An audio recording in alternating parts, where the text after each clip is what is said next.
Ça va connecter avec ABBA Technology. Connectons la World Tech à vos projets. Ça va connecter avec IT Road, le match parfait du conseil et de la transformation digitale. Ce sont deux entreprises qui ne souhaitent ni plus ni moins que devenir les acteurs de référence en cyber pour les entreprises et les gouvernements africains.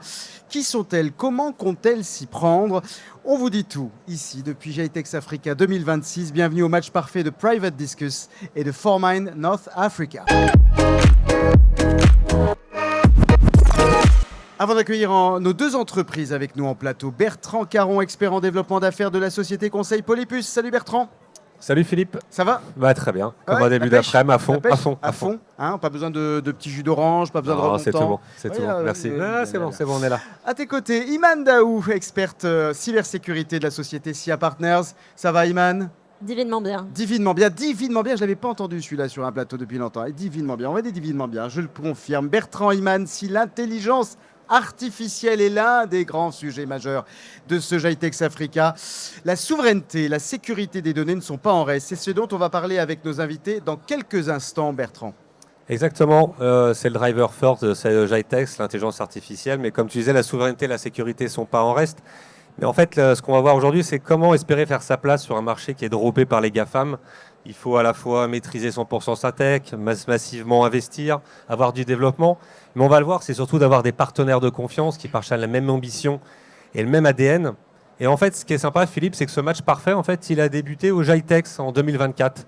Donc là, on va être ravis de voir 2 ans après où est-ce qu'ils en sont. C'est parti. De match, c'est formidable. On aime ces histoires-là. On va valider justement la suite de l'histoire avec elles et on découvre pour commencer leur profil. Je suis Jean-Pierre Lac, je suis le CEO de Private Discus. J'ai décidé de participer à l'émission parce que je trouve que le format est excellent, c'est court, c'est précis. On a une belle histoire à raconter avec notre partenaire Formind ici au Maroc. Et donc on voulait faire partager ça aux téléspectateurs de l'émission. Youssef Agoumi, je suis Managing Partner de Formind Africa Middle East. On est venu aujourd'hui sur le plateau de Ça va connecter pour présenter notre partenariat avec Private Discus. Puis on a passé une super expérience, un super moment et on est ravis de l'avoir fait. Merci. Merci d'être avec nous en plateau. Jean-Pierre Lac, Private Discus, plateforme collaborative ultra sécurisée pour les gouvernements et les entreprises. Vous êtes une start-up française originaire de Lyon. Vous venez de remporter le prix Data et IA de Tech for Future 2026. C'est tout simplement le plus prestigieux concours de start-up en France, co-organisé par La Tribune, BFM Business. Et vous avez gagné parce que votre plateforme, elle dispose d'un atout considérable en ce moment, une intelligence artificielle capable de détecter les deepfakes, autrement dit les trucages en temps réel lors des visioconférences. C'est une première sur le marché pour laquelle votre entreprise, a déposé un brevet. C'est une avancée majeure parce que, disons-le, la manipulation d'images est désormais une menace critique, très critique même pour les entreprises et les institutions. C'est une réalité à laquelle vous aviez besoin et envie de vous attaquer, Jean-Pierre. Oui, effectivement, désormais, faire parler un CEO, lui faire prendre des décisions, il y a un risque de fraude, d'usurpation d'identité, de prise de décisions qui sont non compliance, et puis bien évidemment, il y a un risque réputationnel majeur. Mais au-delà de tout ça, l'enjeu, c'est d'avoir confiance dans son système de communication, dans son système de visioconférence, dans son système de messagerie. Et c'est pour ça qu'on a créé Private Discus pour permettre aux organisations de reprendre le contrôle sur leur système de communication de visioconférence en déployant une solution souveraine. Et donc, on répond aux enjeux majeurs désormais de souveraineté numérique et de contrôle strict de confidentialité des communications. Les risques pour les entreprises, c'est quoi? C'est de la fraude, de l'usurpation d'identité, de l'atteinte à leur image? C'est quoi principalement? Oui, c'est tous ces sujets-là, mais encore une fois, le sujet qui va au-delà, et l'IA accélère cette prise de conscience-là, de dire il y a qui derrière en fait. Quand vous faites une visioconférence, est-ce qu'il n'y a que les gens qui ont été invités? Déjà, est-ce que c'est les gens qui ont été invités qui sont là? Est-ce qu'il n'y en a pas d'autres? Est-ce qu'il n'y a pas le fameux man in the middle qui est là? Est-ce que la solution est chiffrée? Est-ce que les données sont accessibles par quelque chose d'autre? Est-ce qu'il n'y a pas eu un stockage et après un accès à l'information par d'autres acteurs? Donc en fait, c'est autour de l'ensemble de ces questions-là et c'est pour ça que, encore une fois, on redonne confiance dans le système de communication parce que tout simplement, on le déploie chez le client, et le client et ses équipes techniques ont la main, ou notre partenaire a la main avec son client, et donc derrière, ils ont l'ensemble des informations, des logs, et donc ils ont et d'ailleurs on le fait même en marque blanche, ce qui permet encore une fois de leur donner une totale confiance dans leur système de visioconférence et de collaboration. Cette fameuse confiance, on parle notamment aussi d'IA de confiance depuis un certain temps. Depuis 5 ans, votre entreprise, elle s'impose comme un acteur majeur de la souveraineté des données sur le plan international. C'est qui vos principaux clients? Autrement dit, qui se sent le plus concerné, le plus menacé, on va dire, par les deepfakes? Alors, en fait, nos clients, c'est les gens pour lesquels le doute n'est pas permis. C'est-à-dire que c'est presque une lapalissade, mais c'est la réponse. C'est-à-dire que c'est les gouvernements qui traitent, tous les gens qui traitent de l'information sensible. Donc les gouvernements, les OIV, en particulier l'énergie, les gens qui sont gestionnaires de l'eau, le secteur de la défense, le secteur de la finance, le secteur de la santé. Le secteur dit stratégique, hein, on va... et donc, c'est essentiellement ces grandes verticales-là qui sont les premiers utilisateurs de notre solution Private Discuss. À vos côtés, Youssef Agoumi, directeur général de Formine North Africa. Alors, Formine, c'est un des leaders français indépendants, experts en cybersécurité. C'est plus de 300 consultants répartis sur 5 pays. C'est un chiffre d'affaires annuel d'environ 40 millions d'euros. Vous êtes spécialisé dans le conseil, l'intégration, les services managés. Autrement dit, vous accompagnez vos clients dans leur réflexion stratégique sur les enjeux de cybersécurité pour des questions de protection, mais aussi de mise en conformité. C'est ça les grands éléments d'intervention? Oui, exactement. En fait, chez Formind, on a, vous l'avez bien dit, 3 domaines d'intervention. On va faire du conseil, de l'intégration des services managés. Et sur la partie conseil, on les accompagne en définitive à identifier leurs risques et faire de la sécurité pour couvrir leurs risques, et non pas juste uniquement faire de la sécurité. Donc on a une phrase qu'on aime bien dire chez Formind, c'est « Security for Business Performance ». Donc on ne fait pas de la sécurité pour faire de la sécurité, on la fait vraiment pour maîtriser ses risques. La performance et la donc productivité. exactement. Donc on les accompagne à identifier les enjeux de leur métier et on les accompagne à identifier comment un risque de cybersécurité peut impacter directement ces enjeux et donc leurs finances, leurs opérations, leur réputation, leur exposition légale et réglementaire. Et puis aux côtés de cette dynamique ou cette brique conseil, on va les accompagner dans le choix de solutions adaptées à leur contexte et voire même les aider à surveiller ce qui se passe dans leur système d'information 24 heures sur 24, 7 jours sur 7. Pour faire ça, on a des équipes sur tous les fuseaux horaires, au Canada, en France, au Maroc, à Taïwan, et on les accompagne du coup en live sur ces enjeux-là. Monitoring sur tous les fuseaux. Formine, vous souhaitez accélérer cette année votre développement sur l'Afrique de l'Ouest. C'est qui vos principaux marchés cibles? Qui seraient les clients qui seraient consultés? Oui, alors effectivement, on accélère sur l'Afrique de l'Ouest. On accompagne déjà une dizaine de clients dans cette zone-là.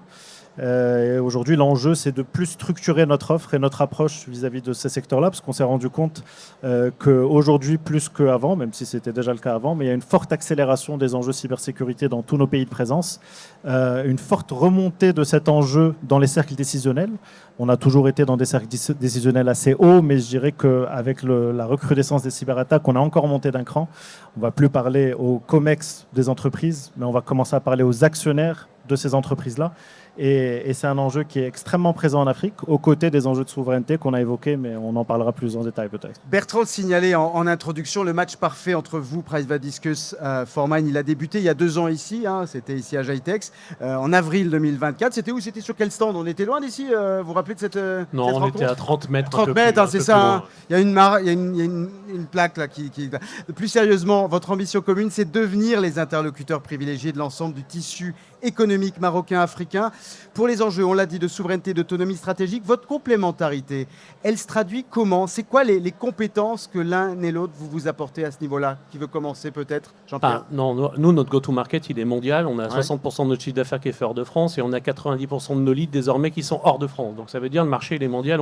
Et nous, on veut être un excellent éditeur, ce qu'on est déjà, et continuer la stack technique et les fonctionnalités. Donc on a besoin des partenaires les plus agiles, les plus rapides, avec un énorme customer intimacy. Et ce qu'on a adoré chez Youssef, chez Amine et chez Formine, c'est qu'ils ont une connaissance très intime de leurs clients.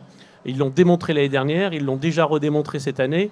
Et ça nous permet d'aller très très vite sur les cas d'usage, très très vite de passer au POC, très très vite de passer à la commande. Et donc c'est ce type de partenaire-là, agile, rapide, qui comprennent les enjeux que le monde est en train de basculer et qu'il faut protéger ses assets stratégiques. Et donc c'est ce qu'on apprécie chez Formine, Youssef et Amine ici présents, que je salue aussi. Alors, Formine, On apprécie la même chose, l'agilité, la rapidité côté Private Discuss. C'est ce qui fait qu'on travaille très bien ensemble. On a la chance de travailler avec plusieurs partenaires chez Formind, mais l'avantage de Private Discuss, c'est que en fait, on est fier de les présenter à nos clients. Bon, d'abord parce qu'ils répondent à des enjeux que nos clients partagent tous et qui sont de plus en plus forts aujourd'hui.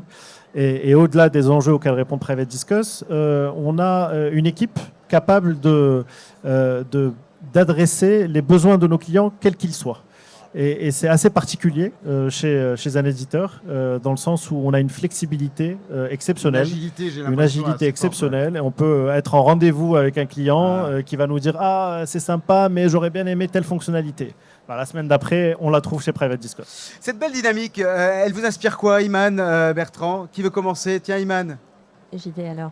Cher Youssef, vous l'évoquiez, et à juste titre, une recrudescence des cyberattaques, et notamment au Maroc. Il y en a eu plusieurs, ça a fait la une des journaux, ça a même peut-être créé de la sidération auprès de l'opinion publique. Mais ce qui est merveilleux, c'est que ça a aussi élevé les consciences quelque part. Alors ma question, c'est de savoir, mis à part, on va dire, les cyberattaques, comment peut-être réussir à faire prendre la mesure de cet enjeu ou des enjeux de cybersécurité à la population, aux organisations, sans passer, hélas, par des cyberattaques. Évangéliser. Oui. En fait, au-delà d'effectivement attendre qu'ils soient attaqués pour prendre conscience de l'enjeu, il faut leur présenter la dynamique dans laquelle on s'inscrit aujourd'hui. Si je prends le cas du Maroc, mais pas que, on est dans un environnement actuellement où la géopolitique du monde influe énormément sur le potentiel de cyberattaque dans un pays ou un autre. Donc déjà, les sensibiliser sur ça, sur le fait que les conflits régionaux, même s'ils ne sont pas localisés chez nous, peuvent nous impacter sur ce sujet-là. Aussi, il y a les sujets de visibilité. Aujourd'hui, si je prends l'exemple du Maroc, la visibilité et le rayonnement du Maroc est extrêmement important et c'est énormément accentué ces dernières années. Il y a des projets de grandes envergures, une industrialisation extrêmement accélérée. On a des événements internationaux qui sont organisés chez nous, que ce soit des événements sportifs ou des événements avec des organisations mondiales. Et tous ces éléments-là mettent les projecteurs et mettent la lumière et amènent beaucoup de fonds, beaucoup d'investissements étrangers. Et donc, ça attire certains groupes, certains hackers, certains groupes idéologiques. Ça met le meilleur comme le pire, finalement. Exactement. Donc il y a des groupes idéologiques qui sont contre certains investissements ou certains projets qui vont vouloir diffuser leurs idéologies via les cyberattaques. Et puis il y a des groupes tout simplement à portée lucrative qui vont profiter de ces avancées pour essayer de détourner des fonds. Et donc ça passe par une très forte sensibilisation à ces enjeux-là. Et voilà. Bertrand. Ouais, moi j'ai une question pour Jean-Pierre qui précisait qu'ils étaient largement présents à l'international. Alors ça, c'est de voir avec maintenant le recul que vous avez, est-ce que la maturité est la même? Est-ce que partout on veut vraiment remplacer les GAFAM? C'est quoi le curseur entre les plaques sur lesquelles vous êtes et sur le curseur où est-ce qu'on peut mettre le Maroc? Le Maroc est à la pointe. Le Maroc a pris des lois assez contraignantes et de plus en plus contraignantes sur la localisation des données, c'est-à-dire le Maroc a fait sienne le fameux data is the new oil. Donc il y a des data centers, il y a des infrastructures souveraines et donc il y a une exigence toujours plus forte. Et j'ai même entendu très récemment de dire que voilà, chaque fois qu'il y a une alternative souveraine ou qui peut se déployer sur des clouds souverains marocains, alors il faut privilégier ces clouds marocains. Après, notre action, elle est clairement mondiale. J'aurais tendance à lire, hélas, qu'elle est un petit peu plus forte hors d'Europe qu'en Europe. Même si on travaille en Italie, même si on travaille en Belgique, même si on travaille en Suisse, qui n'est pas en Europe, mais géographiquement en Europe. Pourquoi? Parce qu'il y a le terreau ou il y a la prise de conscience dont on parlait? Je sais pas. En fait, hélas, on n'a pas la lecture. C'est-à-dire, on a autant le Zambie, le Kenya, l'Égypte, les Philippines, le Paraguay, le Brésil. Donc, en fait, on a même les États-Unis, on a même des clients aux États-Unis au travers de nos partenaires. Donc, c'est assez amusant, qui cherchent des solutions européennes. Vous voyez, donc, il y a aussi cette demande-là. On a une vision toujours très homogène des États-Unis, ce qui ne semble pas être le cas. Mais en tout cas, l'attraction, elle est très globale. Et encore une fois, c'est lié à cette... Et je crois encore, et je le redis, que l'IA générative en particulier, a fait prendre conscience qu'il y avait quelque chose derrière la machine, que tout ça était nourri par des données, et donc de dire à la fois mes prompts, où ils vont, où ils partent, à quoi ils servent, et à la fois les données sur lesquelles j'ai besoin de travailler sont les données de mon gouvernement, de mon État, de mon entreprise. Et donc, ça amène une prise de conscience de dire, OK, et donc le système de communication, de visioconférence, de collaboration, de messagerie, quel est celui que je peux utiliser, et est-ce que je peux continuer à faire confiance à un système de communication, de collaboration qui est souvent américain. Et effectivement, comme le disait Youssef, il y a une forme d'accélération. Et je ne dirais pas que le sales guy du mois, c'est Donald, mais quasiment quand même tous les jours, il accélère fortement la prise de conscience de la nécessité de l'autonomie stratégique. C'est le cas. Comment faire pour que votre solution elle profite au plus grand nombre d'entreprises et de gouvernements du continent? C'est la dernière partie, et même au-delà, c'est la dernière partie du match parfait. On passe en mode reco. Les recommandations de nos deux experts, Bertrand Caron, Iman Daou. Alors je précise à nouveau et comme à chaque fois que si les recommandations de nos deux experts ne vous satisfont pas, vous avez un buzzer bullshit devant vous les amis. Je vois qu'il le regarde avec une certaine concupiscence, Jean-Pierre. Et vous avez également, et c'est Iman qui va nous l'amener sur le plateau, charmant Iman, merci de nous amener le poulpe. Et ce poulpe-là, vous l'agiterez si vous, au contraire, vous êtes satisfait par les recommandations, si ils vous convainquent, nos experts. Alors qui veut commencer? Allez, Tiens, je me lance. Même si Jean-Pierre, je pense qu'il a envie d'appuyer sur le bouton. On va voir. Non, plus sérieusement, on était ce matin à 10h, on inaugurait le plateau avec l'organisation marocaine de la souveraineté numérique, avec Amir El Rayour, qui est ici, là, que j'ai vu là tout à l'heure. Clairement, je pense que la reco, c'est de le rencontrer. Il y a beaucoup de sujets qu'il a abordés. C'est un think tank, il recherche aussi des gens engagés comme vous. Il est là, on a déjà parlé de vous. Je pense que la reco, c'est de vous le présenter dans la foulée. Voilà sa poulpe. Alors là, c'est une belle rencontre qui va se faire. Merci. Alors là, une petite pression quand même, hein, Iman. Alors, même pas. Figure-toi que pas du tout, parce qu'en réalité, ma recommandation, elle a été déjà explicitée par Youssef. Alors, ça va être une reformulation quelque part. C'est simplement de continuer peut-être à appréhender la cybersécurité non seulement comme un enjeu technique et technologique, mais de manière générale comme un enjeu de souveraineté et de résilience. Et pour ça, eh bien, il faut que les acteurs, qu'ils soient publics ou privés, renforcent à la fois leur plan de continuité d'activité, leurs exercices de gestion de crise et d'intégrer, autant que faire se peut, dans leur scénario de crise, eh bien, la dimension de deepfake et de désinformation qui, en effet, est le corollaire quelque part aux grands événements qui pourraient avoir lieu et qui, hélas, parfois conduisent à des grosses opérations de déstabilisation. Voilà. Voilà, là, ça poule forcément. Bah oui, forcément. Bravo à vous, merci. Petite réaction très rapide à ces recommandations. En phase, évidemment. En phase. On a un peu dit la même chose, donc parfait. En phase. Non, en phase. Avant le kill switch, qui pourrait arriver ou pas, il faut déjà piloter la crise, avoir une solution de backup. Et donc, c'est aussi des gros cas d'usage qu'on a avec Private Discuss. C'est ici que se termine le match parfait de Private Discuss et de Formind North Africa. Merci à vous, Jean-Pierre Lac, Youssef Agoumi. Et merci à vous, nos experts, qui se sont encore bien manifestés. Longue et belle vie africaine à votre solution de cybersécurité. Merci à vous. Merci.